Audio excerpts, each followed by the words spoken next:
Good morning, buenos dias. Hope you're having a good time and the last 2 days been productive to you. I'm looking forward to our wrapping of this wonderful conference. I'm Claudio Ciliero. I'm a professor of conservation biology here at Oxford. I've been with Wild Crew from its very beginning. And only yesterday I was talking to David McDonald about this wonderful location, and it was worth waiting for.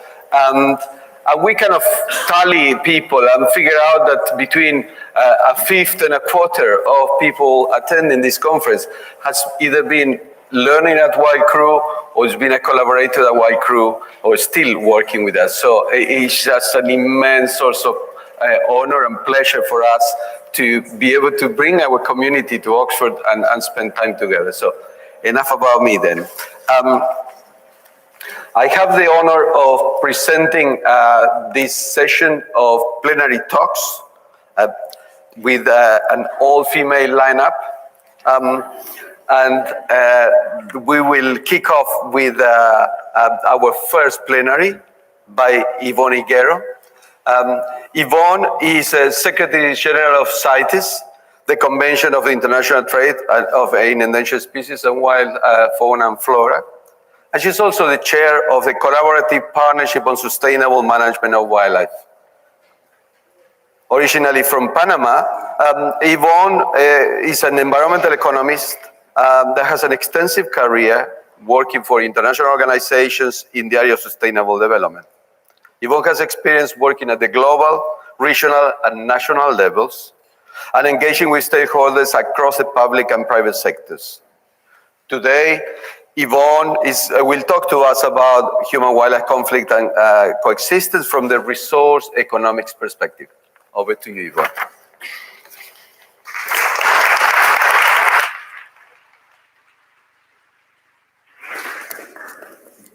Thank you so much, Claudio, for that kind introduction. Wow, I'm so impressed. What a large group of people have come here to Oxford to talk about coexistence and human-wildlife conflict. I'm very impressed and very happy. This is such a timely matter to be discussing. First of all, let me thank the organizers for this honor to invite me here to speak to you, particularly, of course, the IUCN Human-Wildlife Conflict and Coexistence Specialist Group, the Global Wildlife Program funded by the GEF and World Bank, and the Wildlife Conservation Research Unit at Oxford University.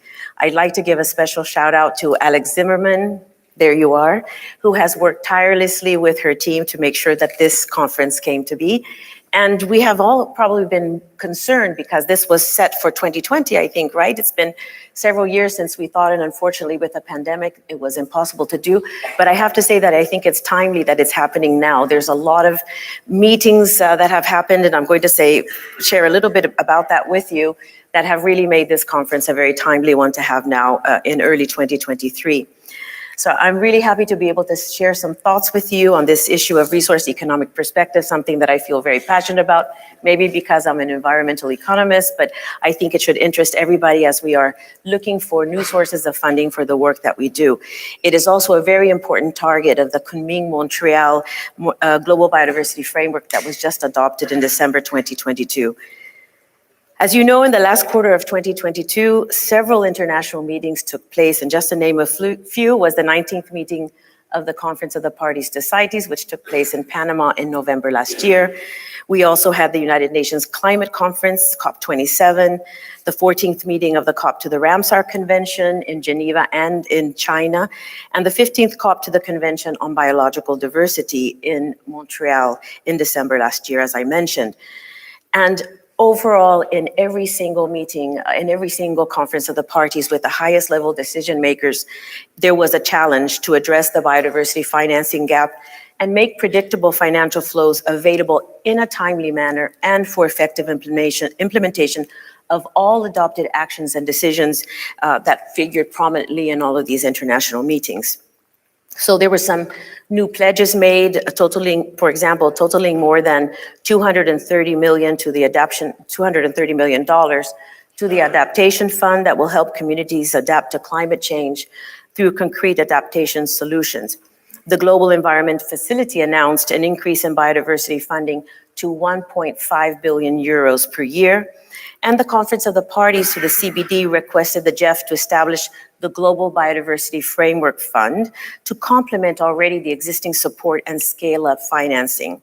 The GBF calls for mobilizing at least $200 per year, $200 billion per year from public and private sources for biodiversity-related funding by 2030. And it furthermore seeks to raise international financial flows from developed to developing countries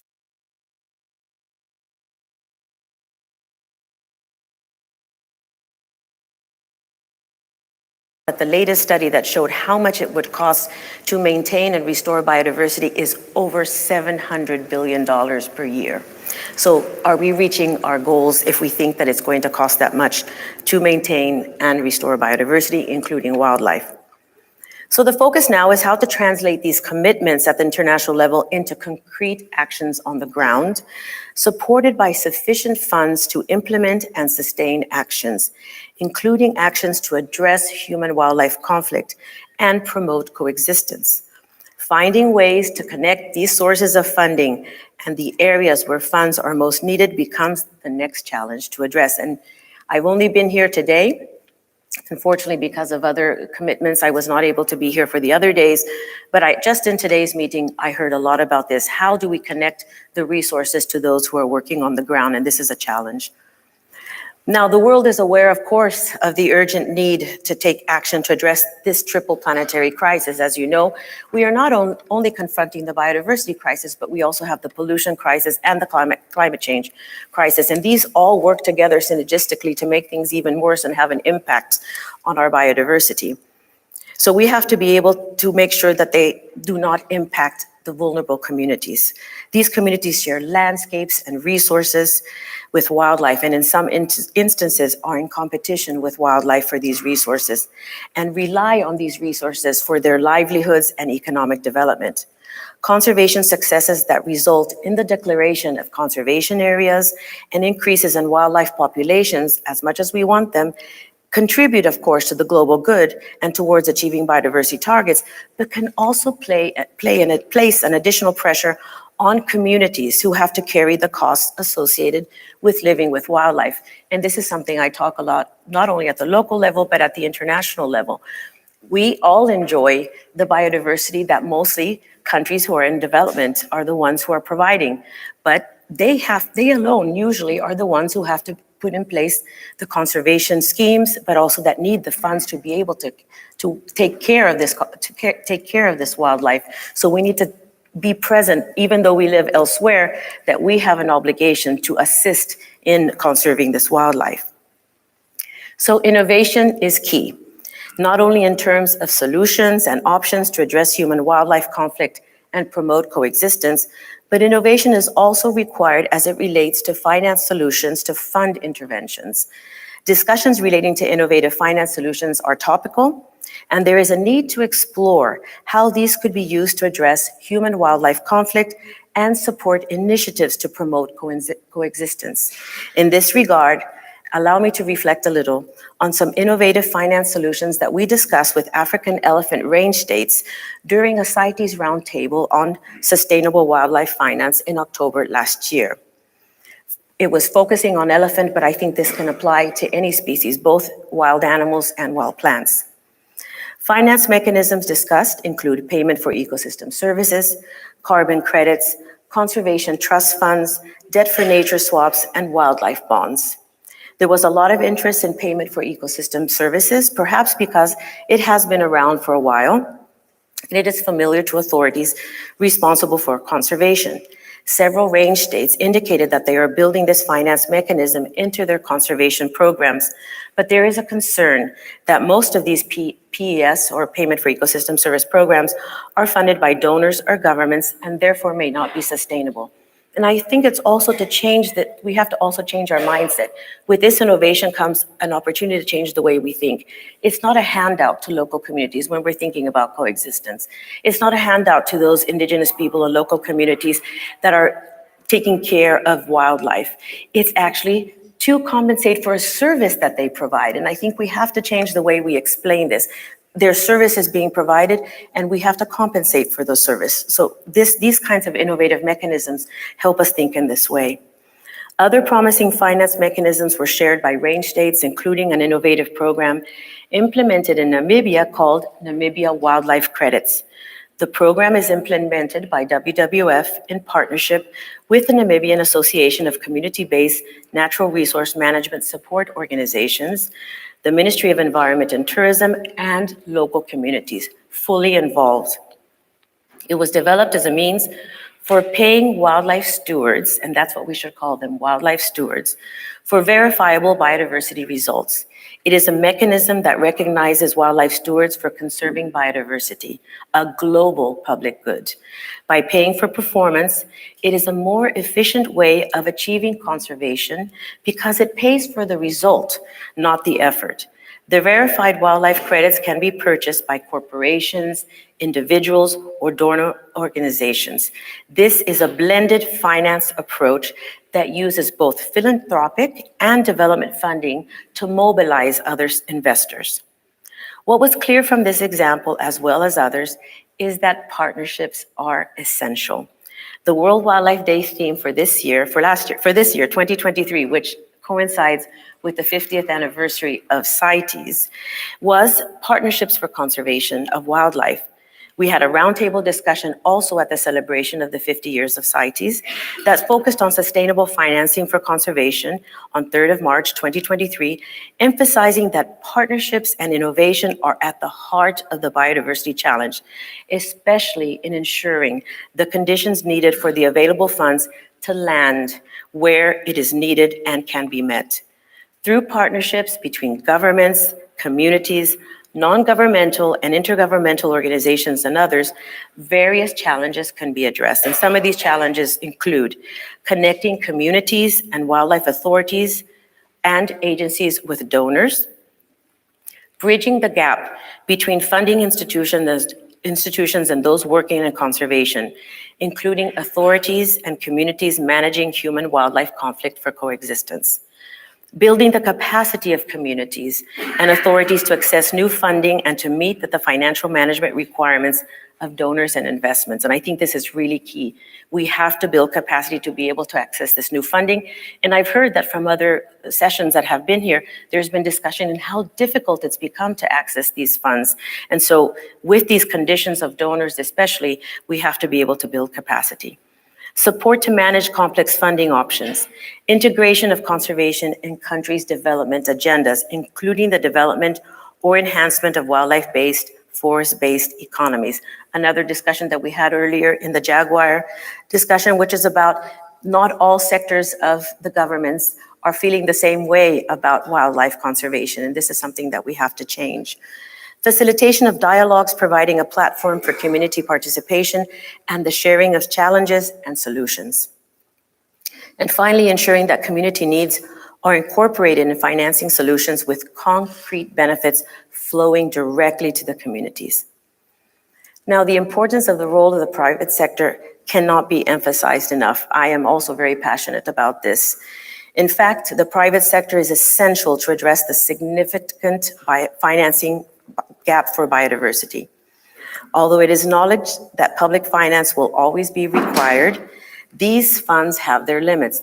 There is no way that we can come up with more than $700 billion per year to finance biodiversity conservation only using public funds. We have to think also of the industries that benefit from biodiversity. The good news is that there is a growing understanding in the private sector that biodiversity conservation is fundamental to a well-functioning economy. So we have to change our language. How biodiversity is essential for those industries to continue, for private sector to continue. It may, however, require building trust and acknowledging and agreeing on the common interest to be addressed. And this is another very important point that was brought up in those discussions. There has to be trust. It's a different kind of relationship between private investment and those receiving those funds, and we have to build that trust. The same elements are essential in promoting coexistence. Innovative measures in finance, building trust between communities and partnerships that facilitate collaboration and ensure timely interventions. The World Bank is now financing innovative approaches such as the so-called Rhino Bond in South Africa, which is regarded as a groundbreaking example of using blended finance to attract private sector financing. It is unique in that investors are foregoing the interest they would earn each year, so it can be used as upfront payment to fund the projects in 2 parks in South Africa with this bond. In return, at the end of the five-year project period, investors will receive back their principal, plus a potential success payment funded by the GEF, by the Global Environment Facility, that will be based on the rhino population growth rate that is achieved. It is the first time a wildlife conservation project on the ground is connected to capital markets in this way. And there is a need, a real need, to scale up these types of innovative approaches and with wildlife of all kinds. And again, I insist with both animals and plants, because we're not only talking about animals, there's huge concerns these days with plants and particularly with timber. As you can see, and marine species, more and more, these species are now being listed on CITES. Financing solutions exist, but engagement and active participation of communities are required to ensure the interventions and funding options will respond to their needs and their priorities. The ability to adapt financing to address changing needs is also essential. For example, human-elephant conflict and loss of habitat connectivity are considered the highest priorities for African elephant range states. Those of you familiar with CITES know that sometimes there's not agreement on management approaches towards elephant populations, but one thing they could agree on is that the human-elephant conflict, the human-wildlife conflict is a priority to all of them, no matter how many elephants they have, and the loss of habitat connectivity.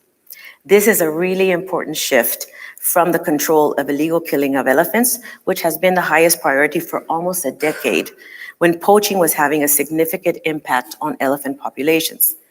And now again, changing the way we direct our funds, it will require a shift in funding needs from enforcement-oriented activities to support to communities through rapid response to threat or conflict situations, early warning systems, diversification and supporting livelihoods to enhance resilience and mitigation options. Understanding the direct and underlying causes of human-wildlife conflict in the different regions of the world and providing financial support to initiatives to manage and reduce human-wildlife conflict and promote coexistence based on this understanding makes it a complex matter to address, there is no doubt. But as I have hopefully illustrated throughout this intervention, there are feasible solutions that require innovation, dialogue. I always talk about empathy. We have to put ourselves in each other's shoes and understand each other. And the only way we can do that is through dialogue. We have to have trust building and strong partnerships to find the best approaches that can be scaled up quickly to help address our biodiversity crisis, including means to promote human-wildlife coexistence. Thank you.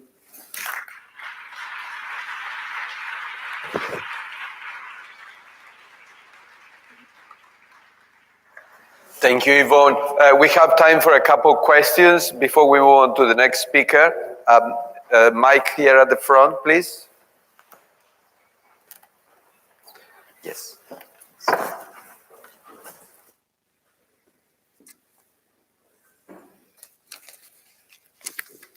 Thank you very, is it on? Thank you very much for this presentation, and I think this is really good news on the progress that's been made with the agreements and commitments for funding. Just wanted to ask if you could say something about how much preparation is going into ensuring that these funds end up where they're supposed to. So to guard against or minimize misappropriation or misuse of funds. Just wanted to make a comparison because these are really huge amounts of money, right? And I do a lot of work in Central or former Eastern Europe, let's say, and we saw when those countries joined the EU, that opened up huge opportunities for massive flows of money into those countries, and some of it went where it was supposed to. It did produce a lot of positive change, but there was also a lot of waste, either through inefficiency or, unfortunately, corruption. So if you could perhaps say something about that, please. Indeed, and I think this is where the part about trust building is what we need to work on in the next years to be able to, again, raise trust, ensure that the money goes where it's intended.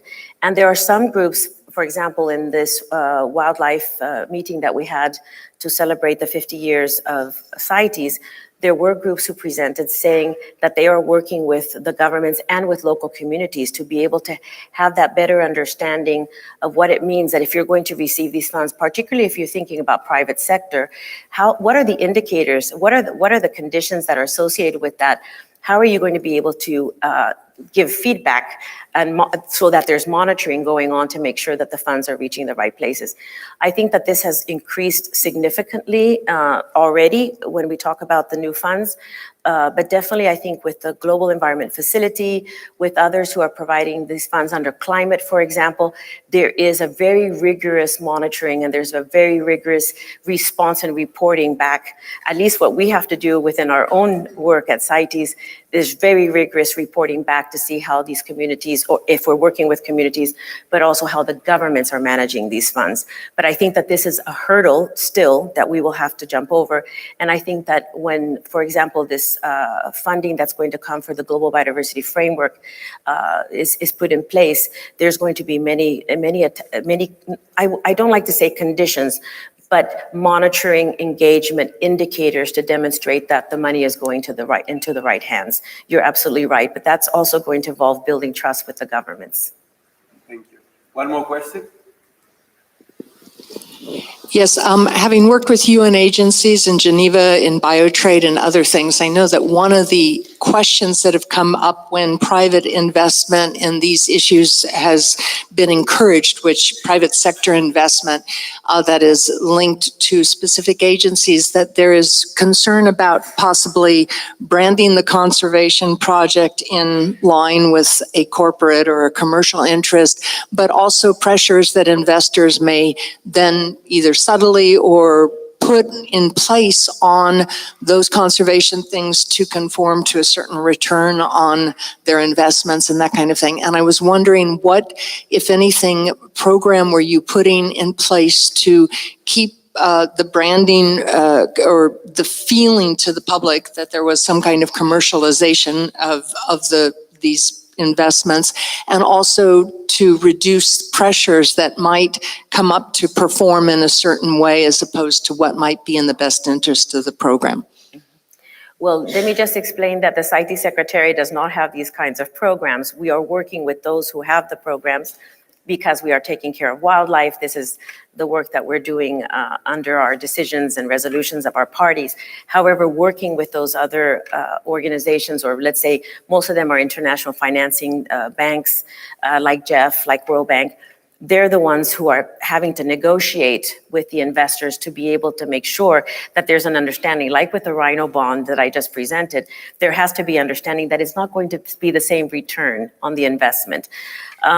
You're talking about greenwashing, I suppose, is what you're trying to say. And I think that that, of course, has happened to a certain extent in the past. But by working with working with solid organizations like Jeff and World Bank, and then working with those investment companies that may be interested in investing in these types of bonds, you have to make sure that in the agreements that they make. And that's why I think it's also what I mentioned about being important for building capacity.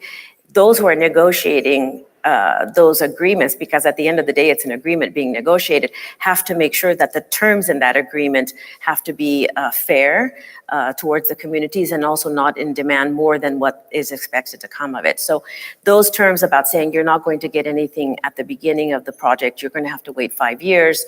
That money that's being made is going to be invested in the communities to start with. There may be a small contribution at the end for your investment. This has all to be agreed at the beginning. So a huge amount of building capacity and knowing how to negotiate those agreements, working with the private sector is a completely different.